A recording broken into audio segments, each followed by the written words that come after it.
What's up, everybody? My name is Doug. Welcome back to the channel. We do have some breaking news here in Detroit. If you haven't heard about it already, there has been another officer-involved police shooting. The victim is, I believe, a 19-year-old named Hakim Littleton. This happened just earlier today around noon or midday in Detroit, near Livernois and McNichols, I think about 5 Mile. And apparently what had happened is police officers were responding to the area where just on July 5th, there was a mass shooting where 8 people were shot and 3 of them died, 5 of them remaining injured. So police, having intelligence that the people that were the suspects in this crime were a part of a local gang, they were in the area trying to canvass and investigate and find out what they could find out about these murders. So one of the people that they were watching, one of the men that they were watching, was walking down the street, and they had prior knowledge that he had an outstanding felony warrant. And so, as what's typical in police work, if you're looking for certain people that you know to have information or that you suspect have information, and you see one of them, especially if they have a warrant, an outstanding warrant, and you've confirmed that warrant prior to approaching this individual, then you know that that warrant is still good. That's when you approach and you go to make the arrest of that individual. And this is basically what the Detroit Police Department is saying happened. But as they moved in to confront this individual that had this outstanding felony warrant, he was arrested subsequently. But as they approached him, one of his associates walked by, and they knew that this was one of his friends, and he was wanted for questioning as well. I don't know if he was a suspect per se, or if he was just a person of interest, but one of the police officers tried to stop him, and a struggle ensued, and the officer... It says in this story that I have from Fox 2, which I will leave a link in the description below, that the officer attempted to do some type of a hold on him, probably an arm bar or something like that. And then that's when the individual, the second person, did not have the felony warrant, but was just a person of interest that they wanted to talk to, grabbed a gun from somewhere on his person, and it was a small 22 caliber blue steel pistol, and reached over his shoulder and started firing, and fired multiple shots. That's when other officers in the area who were there as a part of the gang unit, as I read in this article, they withdrew, created space, and fired upon the person who was actively firing at officers. And the person was killed. Hakim Littleton died, and now the city is basically protesting. That's what's happening in the city right now. I'm sure there'll be a press conference later where we'll get more information, but basically, from what I know about the case from reading this article, I've read 3 articles so far from different sources, but the one that I'm focusing on right now is the Fox 2. It is something that's pretty typical as far as what a police procedure would be.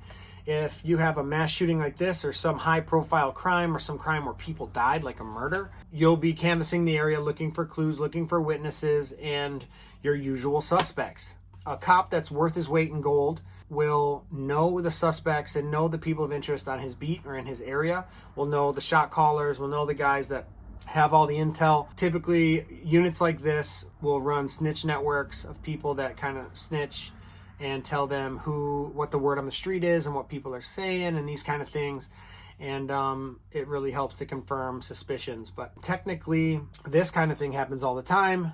They saw the guy that they were looking for. At least one of the people that they suspected was involved, or at least knew something, and they knew that he had a felony warrant. Typically, this would be used as a form of collateral, or sometimes they use it as the hook.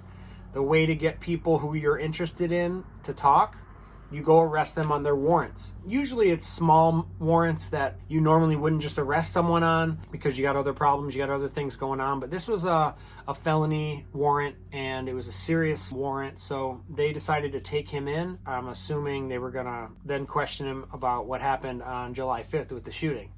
But that's when someone that he obviously knew came up on the scene really quick, and the officer tried to grab that person, and that person fired on officers. So my assessment so far is, and yes, people are going to say this is Monday morning quarterbacking, but that's what we do. Whenever you analyze something or give an assessment after the fact, you're Monday morning quarterbacking. But that's not to say that you don't understand that already. I wasn't there. You weren't there. So we're just going to basically look at this and see what we can come up with. I think that the only thing, obviously, once you pull a weapon out on an officer, you can expect to get shot. That's a pretty fair expectation. Anyone who doesn't know that, let me just make it easier for you. If you pull out a weapon on an officer, most likely you're going to be shot. And in this case, this person not only pulled a deadly weapon, a gun, but also fired upon those officers over the shoulder. Thank God no officers were shot, but the officers that were in the area saw and heard the gunshots, and they drew down and they fired and they killed this individual. So if we just pick up right where the shooting starts, this is completely justified. No one should be surprised. From that point on, you're going to get shot. There's a very good chance you're going to get shot. And usually, if you're going to get shot, you have a great chance of dying. I think we can all agree on that. That's typically how it works. But leading up to this, we don't know all the facts of what happened. So if we're going to analyze this subjectively, from a police officer's perspective, I can tell you that a lot of things can go wrong and can go wrong fast. Typically what I do is, based on my training and experience, I will err on the side of police initially because I know what is going through your head as a police officer. All the laws and all the rules and all the policies and procedures that your department has, those are constantly swirling around in your head because you know that they're looking to get you in trouble. So you're constantly watching your P's and Q's when it comes to these kind of incidents. So I like to err to the side of the officer. He doesn't want to make mistakes. That's not to say things don't go wrong, because when they go wrong, they usually go wrong bad. Let's say you see an individual that you want to question that you think knows something about what you're investigating, but you don't exactly have the probable cause to stop them, and they don't have an active warrant that you have prior knowledge of. Like this second individual, this is what it seems like. You go to stop him because you want to talk to him, and if he says no, then technically he doesn't have to talk to you. The only time he has to talk to you is if, under the color of law as an officer, stopped and detained him. Then he has to stop legally. If he doesn't, he can be arrested for additional charges. And if he wrestles with you or fights you, it's resisting arrest and all that other stuff. So I'm assuming there was something here because the officer tried to, it appears, to detain this person, and that's when a struggle ensued. So the only real problems I can see for an officer in this situation is if he didn't have probable cause to stop this individual, tried to stop the individual, and the individual tried to leave. You cannot stop someone that you don't have a reasonable suspicion that crime is afoot, and you definitely can't arrest someone unless you have probable cause. The officer either needs the reasonable suspicion, which basically allows him to then address this person, and then during addressing this person, either a crime happens in front of him that he witnesses, or he has probable cause from something else that he knows, and then goes to arrest the individual, and then the individual tries to shoot him. If he doesn't have probable cause or reasonable suspicion, then that could be the problem. That would be a bad stop, and then this would be a bad shoot. But if we start it from the point that the person pulled out that gun, it's a good shoot. You can't pull a gun on an officer, and you can expect that you're going to get shot. And I think everyone can expect that. So that's where this goes wrong. I don't see anything after the stop, but I do see before the stop, that's where the margin of error can come in, because I haven't read anything that gave me probable cause for them to stop this other guy, except for that he was maybe in a gang with the suspect or the person that they were initially looking for, or the person with the outstanding felony warrant that they stopped.